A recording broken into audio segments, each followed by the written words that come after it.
మూసీ ప్రక్షాళన విషయంలో కావచ్చు, గోదావరి జలాలు నగరానికి తరలించే విషయంలో కావచ్చు, రీజనల్ రింగ్ రోడ్డు విషయంలో కావచ్చు, కిషన్ రెడ్డి గారు పూర్తిగా సహాయ నిరాకరణ చేస్తుండ్రు.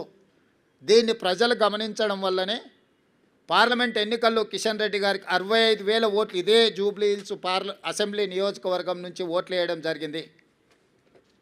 ఈనాడు కిషన్ రెడ్డి అభ్యర్థిగా మారి ఎన్నికల ప్రచారం చేస్తే 17,000 ఓట్లు మాత్రమే వచ్చినాయి.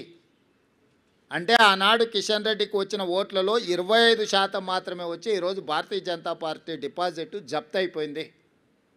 దీన్ని బట్టి కిషన్ రెడ్డి గారు తన వ్యవహార శైలిని మార్చుకోవాల్సిన అవసరం ఉన్నది.